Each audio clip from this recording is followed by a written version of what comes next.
All right, I'm ready. Here's my audience. The camera woman, obviously showing you the audience. Okay.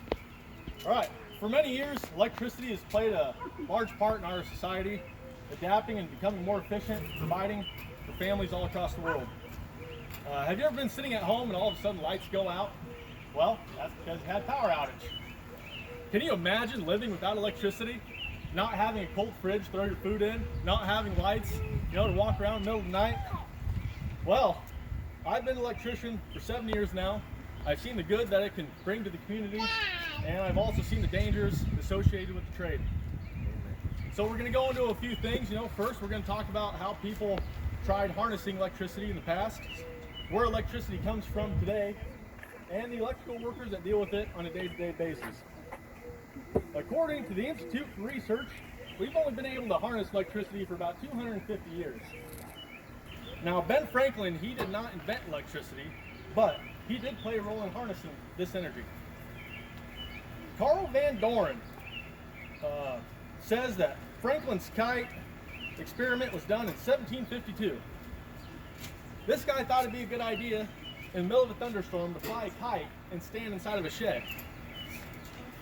A little bit of time passed.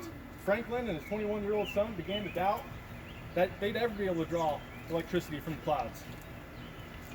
Then, strands of the kite string began to rise.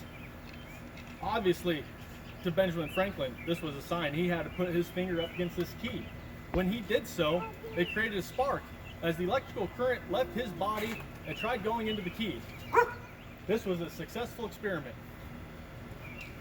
Moving forward, engineering timelines says that on August 1831, British scientist Michael Faraday created the first generator.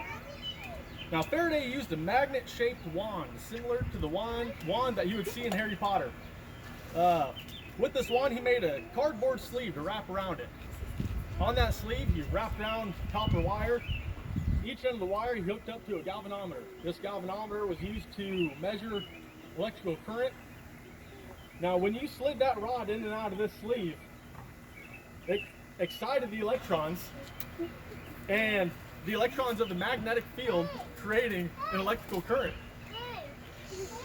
Now that we've talked about the past a little bit, let's move forward onto where electricity comes from. It's created by generators with the help of turbines. Duke Energy tells us that you burn coal to heat up water, creating steam that hits temperatures of 1,000 degrees Fahrenheit.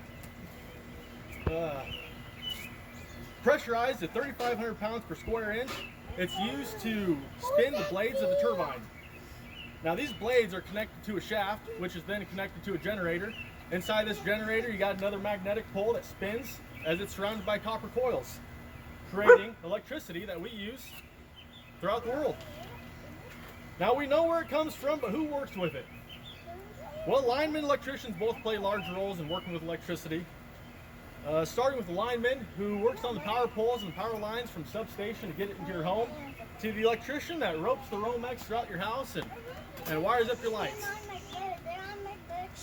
Now, if your lights have ever gone out in the middle of the night, probably due to a storm, high winds, chances are there's a lineman called out that had to make those repairs to get energy back into your home. Linemen go out regardless of the weather, rain, shine, snow. They got to go out, provide energy, get your homes back powered up. Now, electricians play another important role, more so towards manufacturing plants. Now, Don Armstrong says with Valida Services that a plant can go down, will lose hundreds of thousands of dollars if it goes down for an hour or longer. Now, without proper training, these electricians would have no idea how to bring this plant back up, causing this plant to lose hundreds of thousands of dollars it didn't need to lose. So, all in all, it's been difficult being an electrician, but it's been worth the reward. So we've discussed harnessing electricity in the past, where it comes from, the workers associated with it. Electricity has played a large role in society, adapting, becoming more efficient for families. In conclusion, Ben Franklin put his life on the line to learn more about electricity. Michael Faraday's concept is still used today. And without the help of electricians and linemen, you wouldn't be able to keep food cold in your freezer, or lights on in your home. Thank you, everybody.